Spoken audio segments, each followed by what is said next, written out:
Adelante, Glorita, puedes dar inicio. Bueno, bueno, buenas tardes para todos.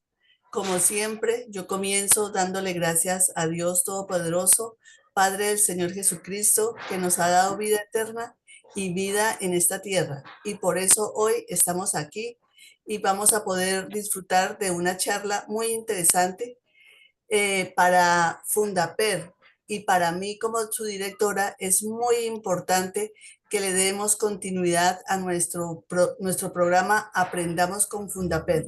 Esta es una de las formas en las que queremos que los pacientes aprendan, que los pacientes conozcan y que sea de especial interés para todos nosotros. Por eso hoy tenemos esta charla sobre farmacovigilancia que nos la va a dictar el doctor eh, eh, Julián López. Tiene un doctorado en ciencias farmacéuticas de la Universidad Nacional de Colombia, una maestría en atención farmacéutica también de la Universidad de Granada, una maestría en epidemiología de la Clínica Pontificia Universidad Javeriana, maestría en Ciencias Farmacología de la Universidad Nacional de Colombia y un pregrado de la Universidad Nacional de Colombia de Química Farmacéutica.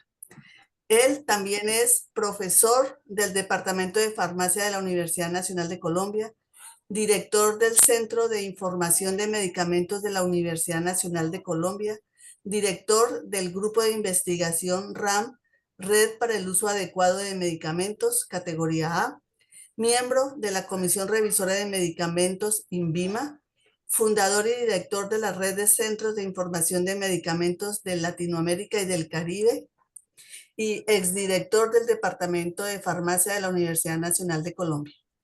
Como vemos, él es una persona muy, pero muy interesante, un químico supremamente preparado, y él a su vez también nos ha preparado una charla a nuestro nivel para que todos podamos entender y conocer de farmacovigilancia. Doctor López, bienvenido. Muchísimas gracias por aceptar nuestra invitación y le cedo la palabra. Gloria, muy buenos días o tardes. Ya muy amable por la invitación. Para mí es un honor poder compartir estos años de aprendizaje con ustedes. Y bueno, mientras yo voy montando acá la presentación, les comento que de lo que he escuchado previamente con ustedes he visto algunas cosas muy interesantes, así como lo que sucedió esta semana al frente del Ministerio de Salud. Así que por ahora voy a tratar de apartarme de estos temas para no generar conflictos de intereses.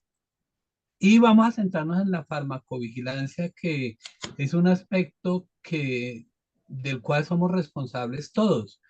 Digamos que a nivel institucional, a nivel del ministerio, los responsables de esta actividad son los químicos farmacéuticos, pero en realidad esta responsabilidad recae sobre todos y cada uno de los usuarios del medicamento, desde quien prescribe el medicamento hasta quien lo vende, lo dispensa, lo almacena, y obviamente que eso se va reflejado en la seguridad de quien consume ese medicamento. Hace poco en un debate en el Senado mencionaban, es que los medicamentos salvan vidas. Y pues digamos que la gran paradoja de esto es que no necesariamente esto es así. Si bien es cierto, algunos medicamentos van a modificar nuestra calidad de vida o a prolongar nuestra existencia, estos deben ser manejados por personas. Entonces, en realidad, quien salva las vidas son las personas que manejan las herramientas terapéuticas necesarias para darnos o para recuperar esa salud o para mantener esa expectativa de vida como todos quisiéramos. Así que me acordaba porque en alguna ocasión un par de niños, una mamá fue a comprarles un medicamento o a solicitar un medicamento que le han prescrito, un enema Trat, que es para tomar que le entregaron mal medicamento, Perdón, dijeron, discúlpenme, ¿hay alguien que tiene el micrófono abierto? Por favor, lo cierra.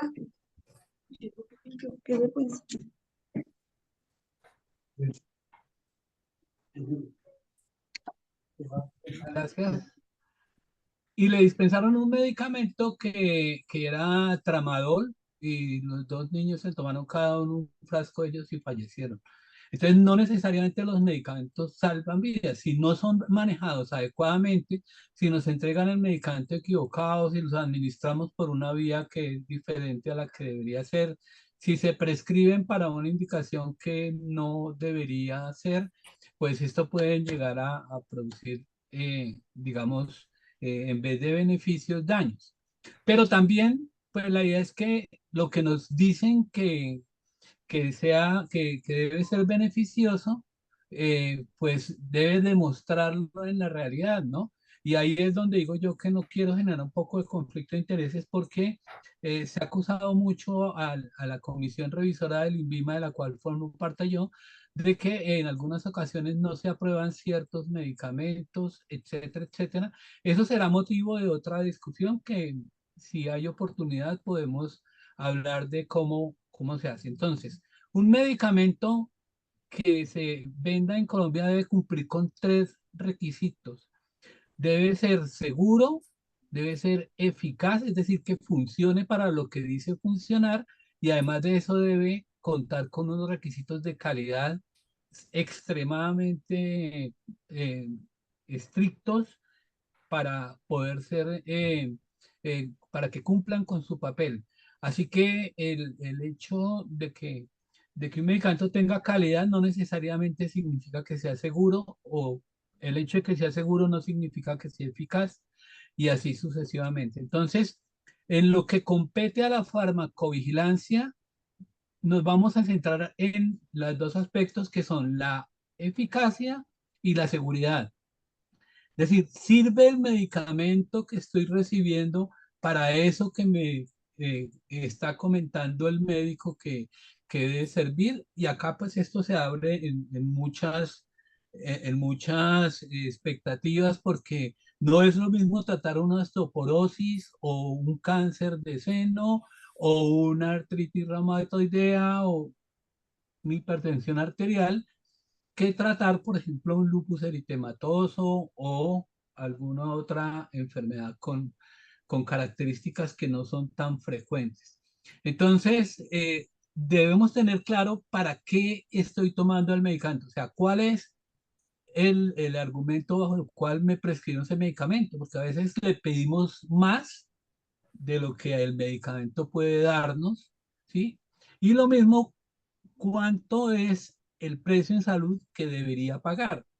No hablo del costo en dinero, porque eso también es otro asunto que también es discutible y que podemos trabajar en otro momento, pero sí me refiero yo a que, por ejemplo, un medicamento antineoplásico, es decir, para el tratamiento del cáncer, pues si bien es cierto, mejora la calidad de vida en algunos casos o mejora la expectativa de vida, pues puede causar daño hepático, puede causar cánceres secundarios, puede causar la famosa alopecia ya conocida como la pérdida de pelo, etcétera, etcétera. Entonces, digamos que eso lo debo tener claro yo como consumidor del medicamento, o sea, ¿para qué me lo prescribieron y qué cosas puedo tener?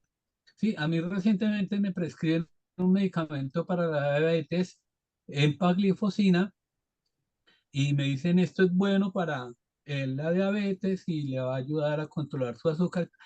¿Y qué puede ocurrir? No, pues que hay tumores pancreáticos, que como este medicamento elimina azúcar, pues se le puede contaminar los órganos genitales externos y puede causar infecciones graves, etcétera.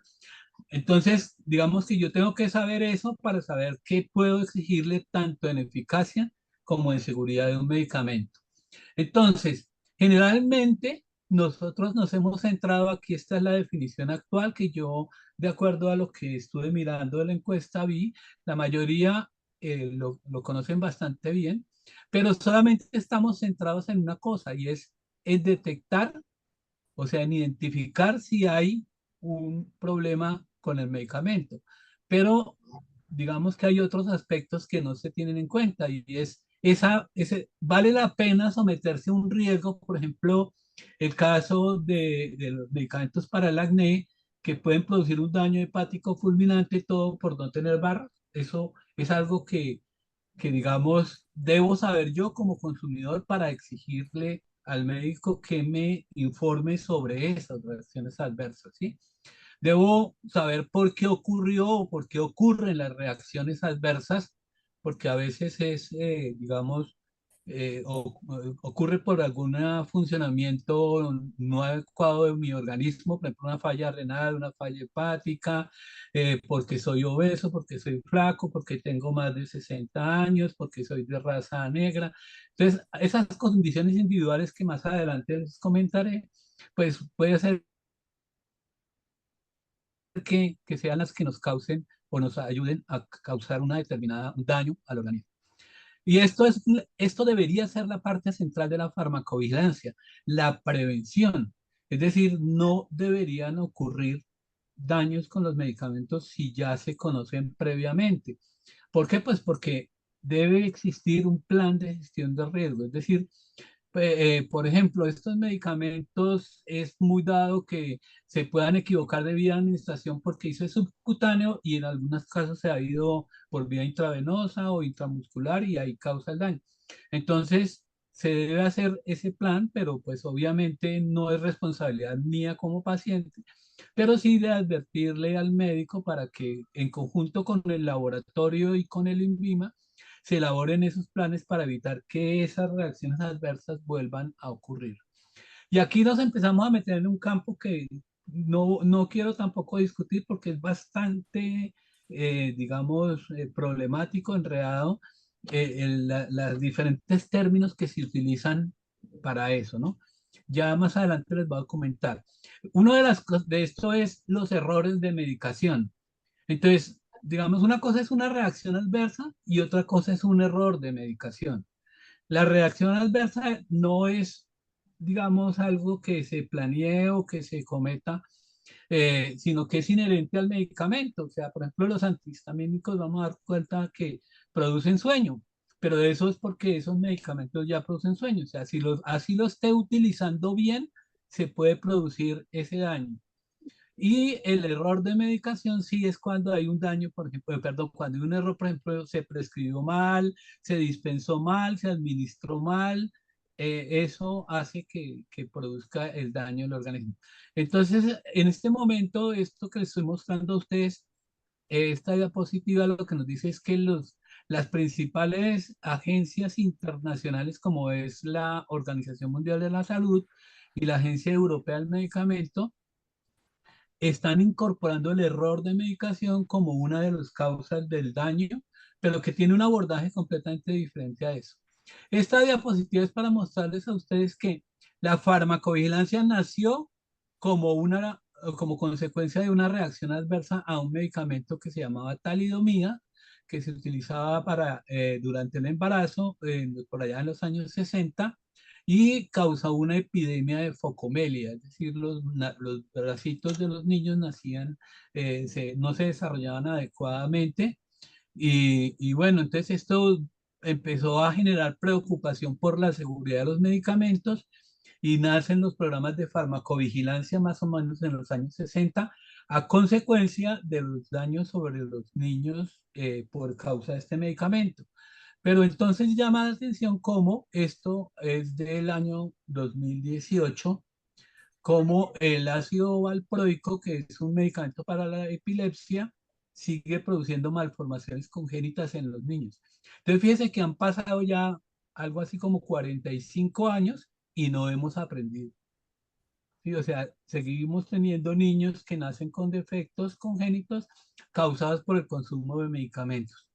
Lo mismo que originó en los años 60 el daño en los niños, en los años 80 se siguen presentando estas malformaciones congénitas. Entonces el llamado de atención urgente y por eso, digamos, mi interés en venir a hablar con cuanta persona quiera conocer es que tenemos que aprender de que los medicamentos no solamente causan bien, que causan o que nos ayudan a mejorar la calidad de vida o la expectativa de vida, sino que también pueden tener problemas durante su uso, y eso es uno de los aspectos que tenemos que medir. Este es muy interesante porque aquí estamos hablando de un medicamento que es muy utilizado y que se lo venden en la farmacia sin problema, que se llama acetaminofén. Entonces, esto fue en los años 80, pero en realidad esta noticia, pero en realidad lo que estaba ustedes ven en ese recuadro rojo, es que esto ocurrió en los años 30 como consecuencia de las guerras mundiales. Uno de los elementos que se utilizaba para fabricar el jarabe de acetaminofén era la glicerina. Pero en ese momento la glicerina era muy importante para fabricar dinamita y utilizarla en las guerras. Entonces, los de la industria farmacéutica cambiaron ese excipiente de glicerina por otro que se llama polietilenglicol, y empezó a causar daño y empezó a matar niños por daño renal, o sea, los niños se morían. Por eso, entonces dice acá, por ejemplo, que desde el 1937 han venido muriendo niños por causa de esto. Esto ocurre también por el mismo esto, pero esto ocurrió en Nigeria, ¿sí? Fue en 1990, ojo, 1990, que ocurrió ese envenenamiento por paracetamol. Esto es en Haití, lo mismo, dietilenglicol, una tragedia, y esto fue en el 98. Entonces, mire cómo hemos venido avanzando en el conocimiento de los medicamentos, pero los niños se siguen muriendo intoxicados por causa de este acetaminofén. Esto es en Bangladesh. Si ustedes se dan cuenta, son países que están en vías de desarrollo, países muy pobres, donde esto ocurre. Y todo, pues, ha sido con los niños, ¿no? Esto fue en el 95. Y esto no fue hace mucho, 2014. Sucedió en Panamá. Yo creo que muchos de ustedes deberían haber escuchado el asunto también de la intoxicación por paracetamol, de al menos 100 niños que fallecieron por culpa de ese medicamento que venía contaminado. Entonces, finalmente, esta parte es, mire, el número de muertes por envenenamiento con paracetamol, o sea, acetaminofén, en Inglaterra y Gales desde el 33.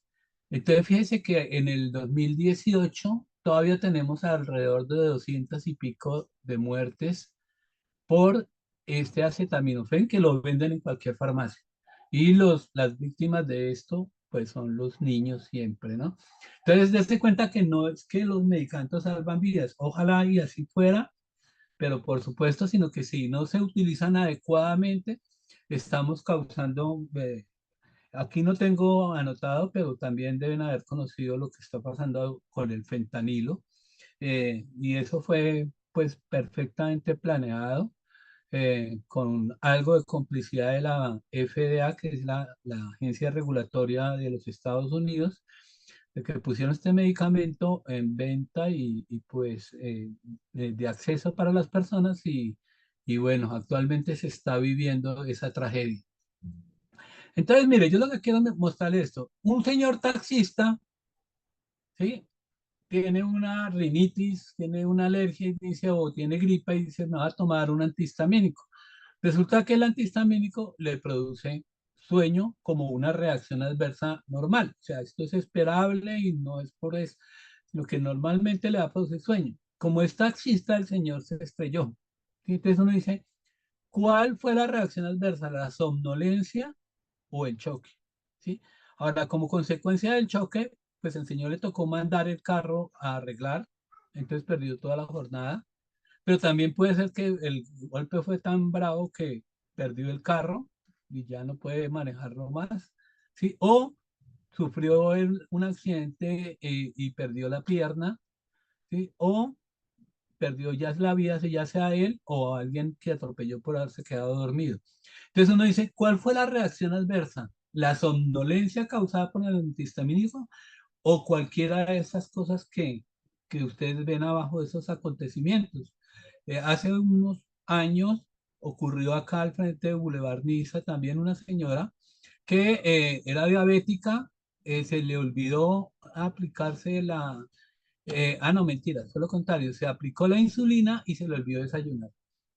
Y por el camino, pues le dio la hipoglicemia, se desmayó, se subió en un andén y mató a 2 personas. ¿Sí? Entonces uno dice, mire cómo, pues la reacción adversa es hipoglicemia, pero las consecuencias son mucho más graves que eso. O sea, tenemos que pensar que la reacción adversa va mucho más allá de lo puramente biológico y se puede convertir en problemas sociales como lo que pasa con el acetaminofén, con el fentanilo, con el ácido valproico, etcétera, donde pues hay población afectada de manera importante. Ahora, el señor, ¿por qué tomó el antihistamínico? Porque se automedicó, fue a la farmacia, o porque se automedicó para la rinitis alérgica, o porque el médico se lo prescribió para la gripa, o porque el médico se lo prescribió para la rinitis. Entonces, la parte de la izquierda de ustedes sería automedicación, es un error, o sea, no deberíamos automedicarnos, pero fíjese que lo mismo puede ocurrir si el antihistamínico me lo receta el médico. O sea, el hecho de que me lo receta el médico no me garantiza de que no me va a dar sueño, ¿sí? De pronto él sí me puede advertir que puede dar sueño y me puede ocurrir eso, ¿sí? Pero es que a eso hay que sumarle también que el hombre dijo, no, si una es buena, 2 son mejores. Y se tomó 2 pepas y eso aumentó la probabilidad de somnolencia. O porque como, digamos, por su trabajo, se tomó unas cervezas adicionales y eso le incrementa el riesgo de la somnolencia. O porque tenía también prescrita la amitriptilina el señor, o finalmente porque tenía prescrito otro medicamento que incrementaba la somnolencia.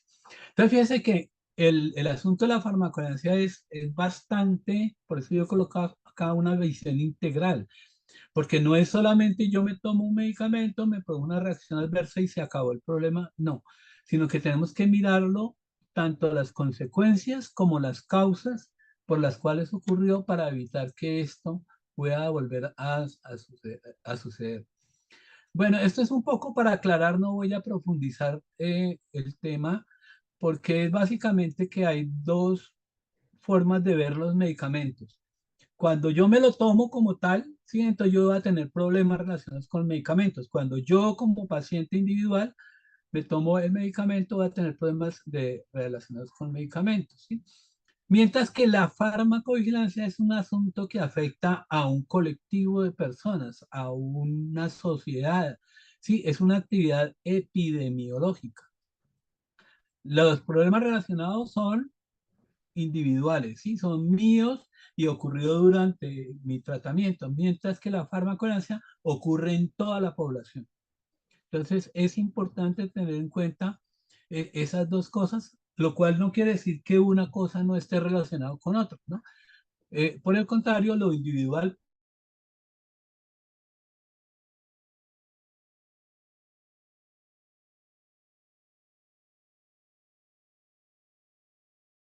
ya de los medicamentos. Sí, eso es un problema que es de farmacovigilancia y que afecta la entrega oportuna de los medicamentos. El abuso, como ya hemos hablado de ellos, la automedicación, el uso ilícito de medicamentos, como lo que ha visto ustedes en las noticias de que utilizan para robar a las personas, etcétera. Entonces, digamos que esta diapositiva lo que me dice es, ojo, hay unos problemas que son míos, ocurren durante mi tratamiento y hay otros que ocurren a toda la sociedad, que afectan a toda la sociedad, pero que estos están completamente interrelacionados, se pueden reflejar de un lado a otro. Yo creo que voy a pasar un poquito rápido de esto para mencionarles que la seguridad de pacientes es otro programa institucional que deben tener todas las entidades de salud y la seguridad de paciente incluye errores solamente, errores ya sea en la atención en salud, en los medicamentos, en los dispositivos médicos y que esos errores de los medicamentos pueden producir daño o no necesariamente producir daño, ¿sí?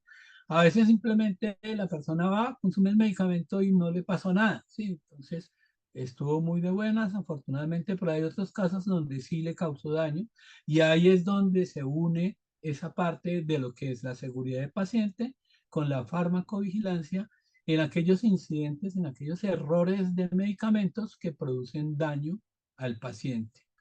Bueno, esto no es importante. Y esta es otra parte como que, bueno, ¿yo qué hago con eso que yo observo? Porque no necesariamente me tiene que pasar a mí, puede ser que le esté sucediendo a cualquiera de los miembros de la comunidad, ¿no?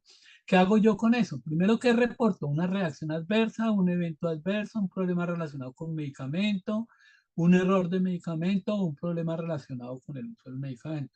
Entonces hay mucha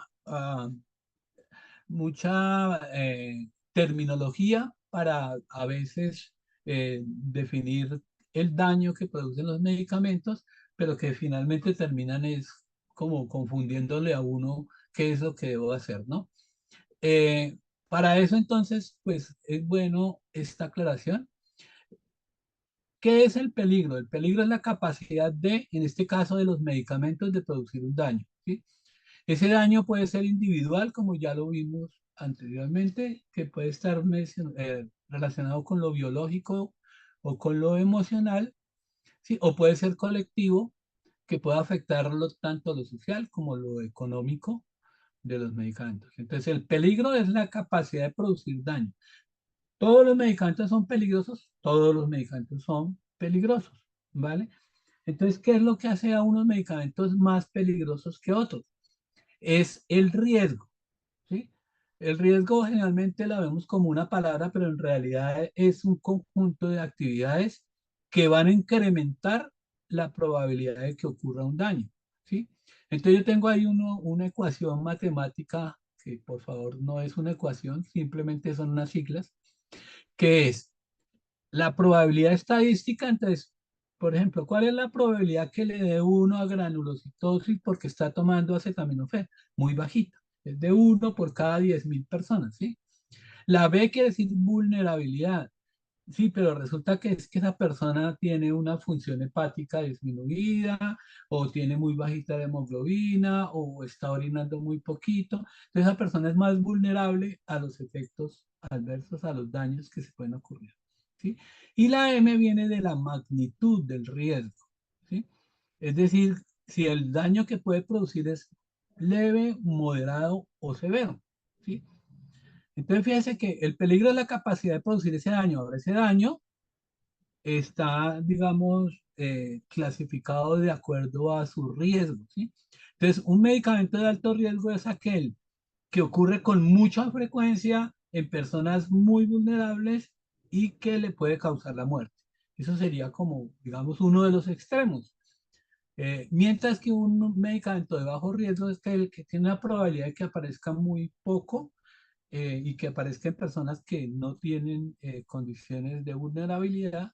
Por ejemplo, los extremos de la vida, los niños y los mayores de edad también son vulnerables a eso. Y que el daño sea muy bajo, sea muy mínimo, ¿no? Entonces, por ejemplo, unas náuseas, un vómito, una diarrea, algún mareo, ¿sí? El daño pues es transitorio y no es tan grave. Eso sería entonces como el mínimo riesgo.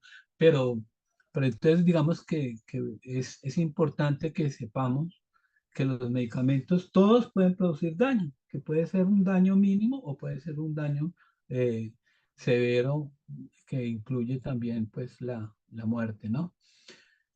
Y acá pues están las condiciones bajo las cuales se da esa vulnerabilidad, ¿no? Un uso no adecuado de los medicamentos o por errores de medicación. Eso lo vamos a resumir al final, no voy a entrar aquí en detalles. Entonces la seguridad, sí, simplemente aquí para terminar, seguridad es una situación en la cual el, los medicamentos pueden llegar a producir algún tipo de daño, pero este daño es difícil de evitar porque es inherente. Es como cuando uno se toma un analgésico y le da gastritis. Pues evitarlo va a ser complicado porque todos los analgésicos lo van a producir. A veces se cambia una cosa por otra y podría ser disminuirlo, pero ahí está latente. Mientras que el error de medicación es una consecuencia de la naturaleza humana. Recordemos aquella frase, errar es humano, ¿sí? Mientras que la caso de la seguridad en la farmacovigilancia, el medicamento pues tiene unas situaciones que hace que se produzca un daño y ya no tiene nada que ver si el ser humano comete o no comete un error. Bueno, entonces, ¿qué reportar? Entonces tenemos las reacciones adversas que pueden ser biológicas o emocionales. No me voy a tener tampoco mucho acá. Y ese daño puede ser biológico, una intoxicación, la resistencia a los antibióticos, por ejemplo. Puede ser social, una adicción, o puede ser económico, un acceso o restricciones en cuanto a su uso. Y estos pueden ser leves, moderados o severos, ¿sí? ¿Qué causa esos daños? Un uso adecuado. Esto es válido para las reacciones adversas, mientras que los errores producen son daños. Entonces, un uso adecuado que traiga como consecuencia un problema con la persona le va a producir una reacción adversa, mientras que un error le va a producir un daño que finalmente va a terminar siendo lo mismo, ¿no? O sea, semánticamente tiene la misma implicación, pero pues para su análisis, evaluación y prevención es importante planear cómo se debe hacer. ¿Y cuáles son los problemas relacionados con medicamentos? Pues la información, la publicidad, que el médico no se adapte a las guías de práctica clínica, que hay errores en la etiquetado, en el empaque, la formación académica. Ustedes también hace poco escucharon cómo se forman nuestros médicos a punta de maltrato y todo. Entonces, esto tiene también mucho que ver con la hora de prescribir. Anteriormente, y espero que ya haya cambiado eso, quien prescribía era el residente y el médico profesor era el que firmaba lo que el residente escribía, a veces sin mirar, y eso pues traía consecuencias graves. La presión asistencial, esto es importante porque, por ejemplo, en un paciente que está hospitalizado, una enfermera tiene a su cargo 40 pacientes. ¿Sí? Entonces dice, no, usted tiene que darle medicamentos, el de las 8, el de las 12 y el de las 4 de la tarde. Estoy diciendo cualquier cosa. Pero resulta que darle medicamento a 40 pacientes, una sola persona, pues no va a poder cumplir con esas cantidades. O al médico le dicen, usted tiene que evaluar 20 pacientes en la mañana. Entonces, pues simplemente van, lo miran a uno y te vi y chao. Sí, entonces esa presión asistencial es propia del sistema de salud, que sin querer acá hacer ningún tipo de publicidad ni nada, es un poco lo que se quiere eh, controlar con las reformas de que el médico tenga y se tome todo su tiempo para atender a una persona y no que se convierta esto en un negocio. Y la alta rotación de profesionales, esto pues se da sencillamente, yo tengo por ejemplo un problema hepático y una vez me ve un gastroenterólogo, la otra me ve la internista, y la otra la hepatóloga, y finalmente pues termina uno con 10 diagnósticos, 20 de medicamentos y pues no sabe realmente qué es lo que uno tiene. Entonces, esto pues sencillamente se da porque en Colombia, por ejemplo, hay solo 10 internistas, perdón, 10 infectólogos o 20 infectólogos. Entonces, a ellos les toca estar de un lado para otro corriendo para tratar de atender a las personas. Deberían haber más de ellos, ¿no? Bueno, esta pregunta la damos ahí. Entonces, estos riesgos son unos riesgos farmacológicos que se dan por la fabricación del medicamento. Uno quisiera que esto no sucediera, pero sucede en todas las partes del mundo, que pueden haber, como las que le mostraba yo con el caso del acetaminofén, que pueden ocurrir muertes por la forma como se fabrica el medicamento. Pueden ser farmacocinéticos, esto se da principalmente por cualquiera de esas condiciones que ustedes ven en pantalla. Es decir, no es lo mismo darle un medicamento a un niño o a una persona adulta mayor o a una gestante o a un lactante, a una persona de raza negra, indígena, etcétera, a aquellos que tengan falla hepática, deshidratación, etcétera. Y otros que son de este tipo, que son la hipersensibilidad, taquifilaxia, esto ya son términos demasiado técnicos. Simplemente es para decirles que desde mi biología, o sea, desde cómo está hecho mi cuerpo y cómo está hecho el medicamento, existen condiciones que pueden llegar a favorecer el desarrollo de reacciones adversas a medicamentos. Acá pues ustedes van a ver cómo se pueden producir, estos son principalmente errores en la comercialización, ¿sí? Que puede ser durante el transporte, puede ser la falsificación, alteración, contrabando. Por parte del médico pueden haber medicamentos que se utilizan en condiciones que no están aprobadas por el INVIMA. En la farmacia nos pueden entregar el medicamento que no es, o no lo entregan incompleto, o de una manera inoportuna, pues.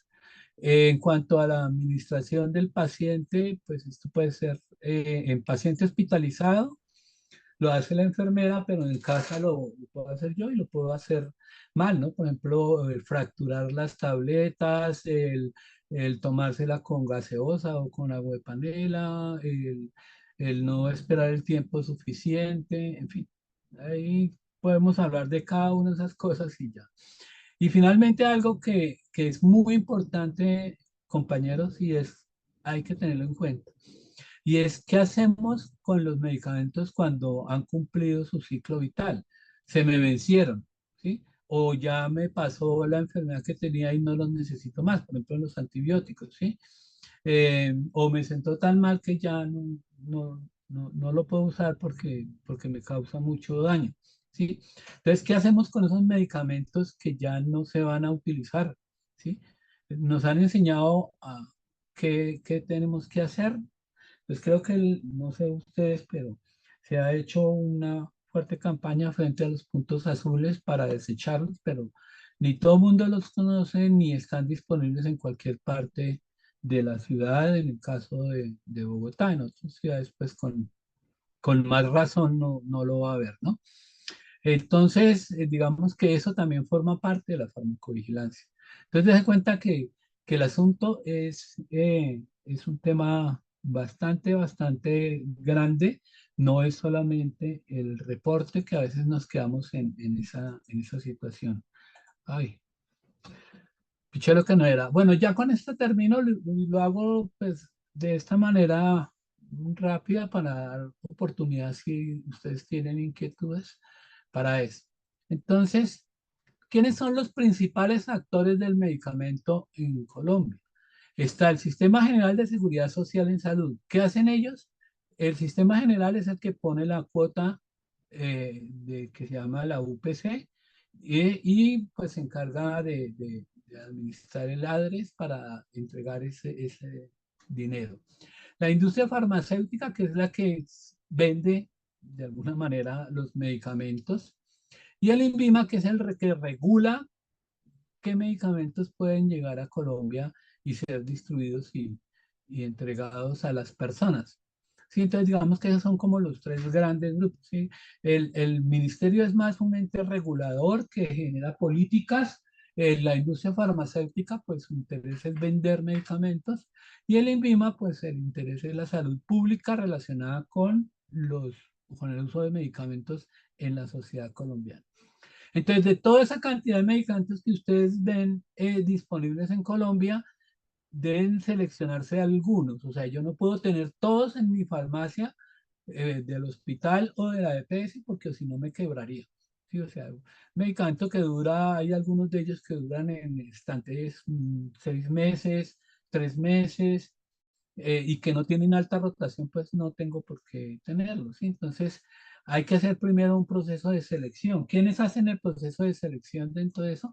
Pues dependiendo de cuáles son los perfiles epidemiológicos, es decir, cuáles son las enfermedades que nos afectan, hay un comité que se llama el Comité de Farmacia y Terapéutica, que es el que está compuesto por médicos, farmacéuticos y enfermeras, y que van a decidir cuáles son los medicamentos que esa EPS va a entregar al paciente. Actualmente en Colombia no existe esta situación porque tenemos un plan abierto. O sea, anteriormente sí había un plan restringido que se llamaba el Plan Básico de Atención en Salud. Hoy en día, pues, cualquier medicamento que tenga registro sanitario es susceptible de ser entregado al paciente. Eso no es bueno. Ojo, del acceso al exceso hay solo un paso. Y esto, pues, es importante, no desde lo individual, como sí desde lo colectivo. Es decir, si yo me compro una gran cantidad de medicamentos para acá, voy a dejar a un grupo de personas sin un medicamento que puede ser esencial para ellos. ¿Por qué? Porque el dinero es finito. O sea, hay un presupuesto 80 y pico de billones de pesos para salud. Y yo no los puedo gastar todos en 10 personas, los tengo que distribuir entre las cantidades de personas que estén afiliadas al sistema. Se esperaría que fueran todos los 50 millones de colombianos. Eh, entonces, ese dinero que hay disponible, pues debería ser repartido, pues, digamos, para quien lo necesite. Yo no estoy diciendo que no se deba entregar a una persona un medicamento costoso. Si lo necesita, hay que darlo. Eso no tiene vuelta de hoja, ¿no? Pero sí racionalizar un poco en cuáles son aquellos que presentan un mejor perfil de eficacia, seguridad y calidad de, de esos medicamentos. Bueno, entonces después viene el proceso de adquisición de medicamentos y van a ser utilizados por el médico. El médico puede cometer errores en la prescripción. Luego viene el proceso de distribución. Eso que ustedes ven abajito son cadenas para decir que esto es una cadena, van en ese orden encadenado. La administración de medicamentos y finalmente la parte farmacológica, que es lo que mi organismo finalmente va a recibir y cómo va a responder mi organismo. O sea, eso que está en negrito ahí es algo que es muy individual, que así todas las cosas estén perfectas, el organismo pues va a terminar haciéndolo de una manera o respondiendo de una manera diferente en cada uno de nosotros. Es decir, lo que fue bueno para mi abuelita no necesariamente va a ser bueno para mí o para mis hijos o para el vecino o eso porque cada uno lo hace. Entonces, digamos que si el médico comete un error, entonces de ahí para adelante se empiezan a generar errores. La idea es que hayan filtros, como sería el farmacéutico que filtra y dice, no, ojo, que aquí hay un error, doctor, o la enfermera que se da cuenta y dice, oiga, ustedes dos dejaron pasar este error. Entonces, antes de que llegue el medicamento al paciente, fíjese cómo hay por lo menos dos filtros por si de pronto el médico ha cometido un error, ¿no? Pero eso no exime de responsabilidad al médico, ¿no? Entonces también puede ser que el médico formuló bien, pero se entregó mal. Entonces pues aún queda enfermería para eso. Pero generalmente cuando lo administra la enfermera, pues como fue la última que llegó, no tiene filtro, pero siempre va a ser la culpable cuando hay problemas en la administración del medicamento. Y entonces pues se va a producir el daño, el famoso daño. Entonces, fíjese que ese daño puede ser consecuencia de un error o de un uso no adecuado del medicamento. Y con esto entonces tenemos una visión general donde integramos tanto los errores como el uso de los medicamentos. Entonces, pues la invitación es, ojo, todos somos responsables. Si yo compro un televisor, discúlpeme el ejemplo, y me salió dañado, pues seguramente lo primero que hago es ir a la tienda a decir, mire, este televisor no me funciona, necesito que me lo cambie. Pero si un medicamento lo utilicé y no me quiere funcionar y me está causando daño, pues también debería haber un mecanismo muy similar que es la farmacovigilancia. Ir y avisar tanto al médico como al laboratorio, como al INVIMA. Ustedes pueden, hay un correo institucional del INVIMA donde ustedes pueden elevar su queja porque el medicamento no les funcionó, por ejemplo, o porque está produciendo un daño, etcétera, ¿no? Ahora, el VIVA tiene varias dependencias, como es la parte de farmacovigilancia, la maneja un grupo, la parte de calidad la maneja otro grupo que se llama Inspección, Vigilancia y Control, y la parte de acceso a medicamentos no es responsabilidad del INVIMA. O sea, eso es del Ministerio de Salud quien establece qué medicamentos van a ser reconocidos. Pero el INVIMA no compra medicamentos, no fabrica medicamentos, no distribuye medicamentos, simplemente autoriza su comercialización para eso. ¿Sí? Por eso cuando uno escucha hablar de que el tal medicamento está desabastecido porque el INVIMA no lo ha autorizado, entonces, no, el desabastecimiento es un problema de mercado, o sea, cuando la oferta es muy alta comparada con la demanda, o lo contrario, la demanda que hay es muy bajita comparada con la oferta que hay. Y esto es porque el laboratorio generalmente o no lo quiere importar o no lo quiere fabricar por razones puramente de mercado, ¿vale? Ya hay otros problemas que son de acceso, que sí hay responsabilidad de algunas entidades del Estado, pero vuelvo y repito, eso ya es harina de otro costal. Quiero decir, es un problema que no podemos tratar acá porque se nos iría el tiempo en lo que es verdaderamente importante. Entonces, digamos, para la farmacovigilancia, ¿no? Entonces, la farmacovigilancia evalúa la eficacia y la seguridad de los medicamentos y con base en la información que se genera desde el consumidor final, que es el paciente, se elaboran algo que llaman los planes de gestión de riesgo. Bueno, ¿qué vamos a hacer para evitar que esto siga pasando o vuelva a pasar? Entonces, digamos que con esto quiero dar por terminada la charla, primero para no inundarlos de información y segundo para dar más espacio a preguntas.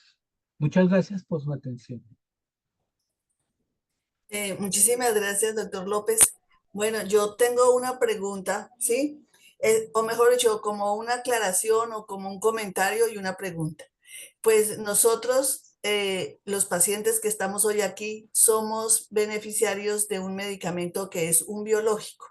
Entonces, pues hablamos todo, el tiempo más o menos es de productos químicos y que los tomamos como pastillas, ¿sí? En cuanto a los biológicos, pues, por ejemplo, de forma personal, y yo creo que acá los que estamos aquí en este Zoom, a todos nos ha dado dolor de cabeza.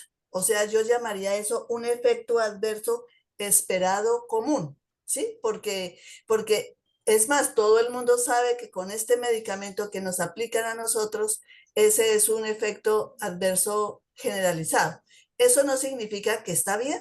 O mejor, la pregunta es, eso no significa que está bien, que nos dé, pero no hay una manera como de eliminarlo. Pero la pregunta también va mía es, ¿qué señal de alerta o una señal de alerta como para que uno se preocupe de que ese medicamento está produciéndonos un daño adverso fatal o letal o menos o más peligroso? Bueno, es una excelente pregunta. Lo primero es que los medicamentos son, nosotros llamamos en términos generales, xenobióticos, es decir, son sustancias que son ajenas a nuestro organismo y no importa su origen, puede ser mineral, puede ser biológico, puede ser químico, etcétera, pero pues igual nos van a producir daño, ¿no? Entonces, hay quienes a veces insisten en que hay la farmacovigilancia de los biológicos es diferente a la de los de sustancias químicas, etcétera. Entonces, no. La respuesta en estos casos o el llamado a atención es que la farmacovigilancia es solo una, ¿sí? Y las actividades que se realizan son solamente una, es vigilar, que viene la segunda parte que usted menciona. Efectivamente, y ahí es donde está el principal cuello de botella de la farmacovigilancia y es generalmente en el paciente hospitalizado, bien lo hace, por ejemplo, enfermería o lo hace medicina. Incluso ni siquiera los farmacéuticos, porque nosotros tampoco sabemos de medicina, ¿sí? Entonces, pues en paciente ambulatorio, quien va a detectar inicialmente el problema va a ser el paciente. El problema es que yo no sé si eso, como tú lo acabas de mencionar, si esto es algo normal, esperable o realmente es un signo de alarma, ¿no? O sea, digamos, un dolor de cabeza, generalmente dicen, no, pues esto pues es un dolor de cabeza, pero puede ser una hipertensión endocraneana o puede ser alguna otra, una migraña, algo que puede ser algo mucho más grave, un aneurisma. Entonces, en estos casos, incluso en paciente hospitalizado también, uno siempre va y pregunta al médico, ¿sí? Decir, doctor, mire, este paciente está teniendo esta y estas características. ¿Usted considera que esto, primero, es una reacción adversa y segundo, debe ser objeto de suspensión del medicamento? Porque a veces se puede llegar acá, ¿no? Entonces, finalmente, en el caso de nosotros los que tenemos medicamentos de uso ambulatorio, pues la idea es, yo vengo con un cuadro clínico bastante conocido. Si al administrar el medicamento hay algo que me cambie, pues tendría que informar al médico qué es ese cambio y cuándo ocurrió y qué es lo que está sintiendo. Y él, pues, dentro de su formación deberá ya sea ordenar más exámenes o hacer un examen físico más completo y, y, y responder frente a qué hay que hacer, ¿no? Puede decir, no, si esto es frecuente con este medicamento, es común, no te preocupes, seguramente con el tiempo y con el uso del medicamento no te va a volver a dar, se te va a pasar. O puede ser que diga, ojo, porque esto puede ser, por ejemplo, una, hay un medicamento que produce pesadillas, ¿sí? Entonces unas pesadillas, pues puede ser obligar a que suspenda el medicamento porque significa ya un daño psiquiátrico importante. Pero esa decisión solamente la puede tomar el médico, el que puede decir si es, digamos, esperable, no esperable, si es grave o no es grave, porque pues no tenemos nosotros el conocimiento para eso, ¿no? Muchas gracias. ¿Más preguntas, amigos? Sí, Gloria. Tengo la siguiente pregunta para Julián. Si nos puede ilustrar un poquito. Bueno, mi nombre es Benjamín Rodríguez y quería, si por favor nos ilustra un poquito sobre el tema de genéricos versus medicamento original. ¿Cuál es la diferencia? ¿Por qué tanta diferencia en precios? Y realmente cuál, si el uno es más efectivo que el otro o no. Gracias. Bueno, Benjamín, muchas gracias por su pregunta. Es algo que siempre va a surgir, pero fíjese que el asunto está más relacionado con el precio, ¿no? Entonces, desde el punto de vista tecnológico no existen diferencias, o sea, bevacizumab es bevacizumab, ¿sí? Adalimumab es adalimumab, o sea, uno no puede cambiar la molécula porque entonces ya no estamos hablando del mismo medicamento, ¿sí? Entonces, primero, desde el punto de vista biológico, perdón, químico, tecnológico, no hay, y si uno mira, yo los invito para a los que les guste el asunto de las leyes y estas cosas, hay dos decretos, el 677 y el otro no recuerdo bien si es el 1348, que es el que rige los medicamentos biológicos, pero pues digamos que ahí no está descrito cómo se fabrica un medicamento genérico y cómo se fabrica un medicamento de marca. En realidad este tema es un tema que es más de mercado que haya una diferencia real. Es decir, acetaminofén es acetaminofén. Ya que usted le ponga otro nombre de fantasía y le ponga una caja bonita y le haga publicidad de una u otra manera con el cuerpo médico, es otro cuento aparte, ¿no? Pero todos los medicamentos, ojo con lo que digo, todos los medicamentos que ingresan al país deben cumplir con requisitos de calidad, de eficacia y de seguridad. Eso es lo que evaluamos en la Comisión Revisora de Medicamentos, ¿sí? Allá en el INVIMA. Entonces, que el medicamento cumpla con esas tres cosas. Nosotros no miramos marcas, ¿sí? Nosotros lo que miramos es cómo fue hecho. El medicamento está hecho cumpliendo con esos tres requisitos. Si los cumple, pues se autoriza su comercialización y ya no hay más. El tema de precios es muy sencillo, o sea, realmente tiene que ver con un asunto de mercado.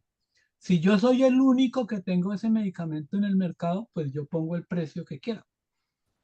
y puedo presionar al ministerio para que me autorice esos precios. En Colombia hay tres regímenes de control de precios, ¿no? Hay libertad controlada, libertad restringida y libertad total.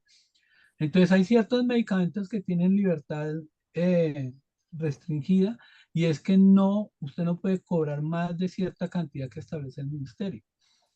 Hay otro régimen que es el que usted pone un margen, unos techos sobre los cuales no pueden pasarse, como el caso de la gasolina, habrá unas bombas donde se consiga una gasolina a tanta plata y en otro lado a otra, pero hay un techo máximo del cual no se puede pasar.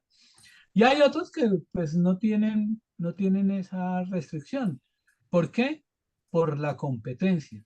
Entonces, en la medida en que van entrando competencia al mercado, entonces si ya yo antes tenía solamente, por ejemplo, un trastuzumab solamente, pues ese precio era el que ponía el laboratorio.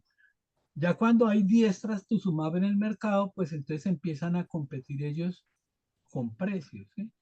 Máxime cuando el público o el consumidor final es muy escaso, ¿sí? Ya entonces, por ejemplo, voy a hablar de hemofilia, que, que hay, no sé, 50 pacientes en Colombia, y entonces tengo que peleármelo, perdóname la expresión, tengo que pelearme a los 50 pacientes con 4 o 5 marcas del medicamento. Si solo estoy yo, pues yo cobro lo que quiera, porque pues no tengo techo y los pacientes requieren el medicamento y necesitamos el acceso a él. Pero si hay más competencia, pues ellos tienen que entrar a competir con precios. Entonces, digamos que el tema de precios es un asunto de mercado exclusivamente. No tiene nada que ver con la calidad. Porque entonces estaríamos diciendo, es que la gente que no puede, por ejemplo, los que viven en Ciudad Bolívar, que como está subsidiado el agua, entonces le llegan tarifas de 20 pesos. Ellos le vamos a dar agua de mala calidad, pero a los que viven en estrato tal, como ellos sí pagan, entonces démosle agua de buena calidad. Entonces, no. O sea, el precio no puede estar ligado a la calidad porque todas las personas en Colombia deben tener medicamentos de calidad. Todas O sea, vuelvo y repito, no sería ético que porque son pobres, entonces fuera de eso les vamos a vender medicamentos de mala calidad. Sí, entonces no, el precio tiene que ver más con la competencia en el mercado que es. Las diferencias en cuanto a los procesos de fabricación, de hecho existen, pero no van a influir en la parte de eficacia, seguridad y calidad. No tienen por qué influir. Y esa parte es la que vigila el INVIMA, ¿sí? De que cumplan con esos tres requisitos.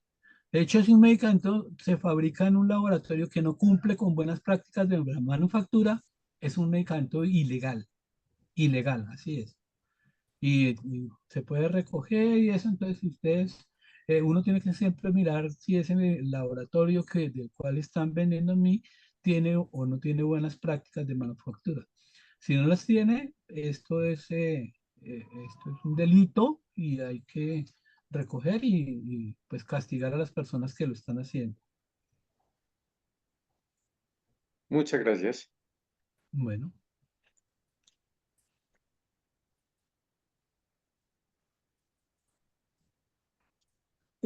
La otra pregunta que tenía es la siguiente, es que pues bueno, estos años tuve la oportunidad de tener que tratar, pues manejar mucho medicamento con unos familiares enfermos. Entonces yo leía esa formulita de papelito que viene dentro de cada droga, dentro de cada frasco, dentro de cada cajita de medicamentos. Y en algunas veces observé que lo que decía, digamos, en la prescripción del médico y la cantidad que decía el médico versus lo que decía en el papelito que viene junto con la droga no era igual, era diferente. ¿Eso por qué puede ocurrir? Porque, no sé, ¿por qué ocurriría? Debería ser exactamente lo que dice el papel que está dentro de la cajita del medicamento. es una buena pregunta en el siguiente sentido, ¿sí? Generalmente ese papelito se llama inserto.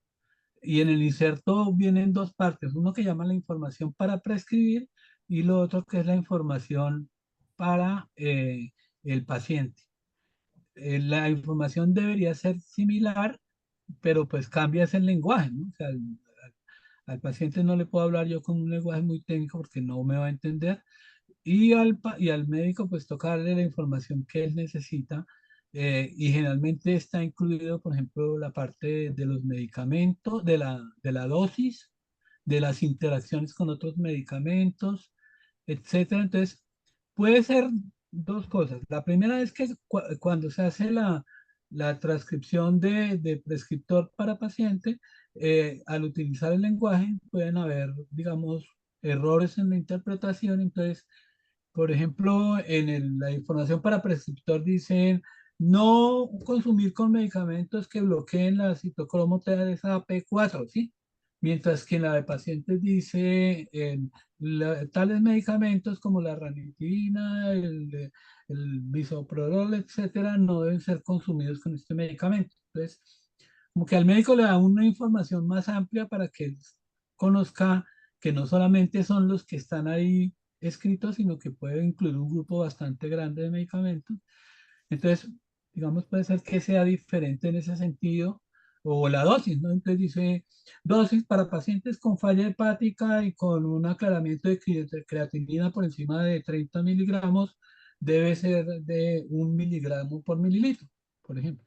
Mientras que para los pacientes, la información diría algo como, la dosis debe ajustarse acorde a la función renal. No dice nada más. Entonces, hasta ahí eso es correcto porque pues la idea no es dar elementos técnicos a una persona que no maneja el tema porque nos puede confundir. O la otra es que efectivamente pudo haber sido que está desactualizada la información. Entonces, en algunos casos el laboratorio no sabe que ellos tienen que, si le van a cambiar algo al inserto, porque cambió la información, tienen que hacer esa solicitud al INVIMA. Entonces ellos dicen, mira, necesitamos que nos autorice el cambio de esta información por esta que salió recientemente. Y entonces a veces no lo hacen y entonces el inserto va con una y la información para prescribir va con otra información diferente, ¿no? Entonces es un problema más de informática que pues es algo que hay que mejorar desde el INVIMA, de mantener actualizada esta información y sobre todo que esté disponible para todo el mundo, ¿vale? Eso también es el llamado de atención para el INVIMA, y ya que usted lo menciona, es que si uno va a buscar algo en el INVIMA y tiene que ser uno un campeón pues de la informática para encontrar a veces una información que en algunos casos está desactualizada, ¿no? Entonces es una buena observación que hay que tenerla en cuenta. Gracias, Muchas gracias, Benjamín. Julián. Bueno, pues, ¿hay más preguntas? Y si no, bueno, doctor López, muchísimas gracias. Creo que nos aclaró muchas dudas. También de pronto salieron más dudas porque generalmente uno, cuando oye unas charlas así tan profundas y donde no conocemos mucho, de pronto también, pero pues muchas gracias. Creo que fue una charla muy enriquecedora y lástima la asistencia, pero bueno, a todos los que se conectaron, muchísimas gracias y que pasen buena tarde. Bueno, Les muchas Gracias gracias a recuerdo a todos. todos. también que de hoy en 8 a la misma hora, a las 3 de la tarde, vamos a tener una continuación de esta charla, pero con una enfermera jefe que nos va a hablar más sobre efectos adversos. Entonces, pues los espero también a las 3 de la tarde, de hoy en 8. Bueno, muy amable. Yo de todos modos quedo pendiente de si tienen alguna otra duda que les surja en el camino, a través del correo. Ya Gloria tiene mi número y estaré pendiente de aclararles cualquier otra situación con mucho gusto. Muy amable por la Bueno, invitación y muchas a todos gracias a ustedes todos. Muchas gracias. Hasta por su luego. Buena tiempo tarde. para participar. Bueno, pues, hasta Bueno, luego. buena Bueno. tarde. Chao. Gracias a todos.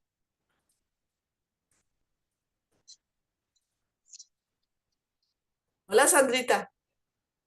Gracias, Glorita. No, con mucho gusto. ¿Quién es Mr. Bean?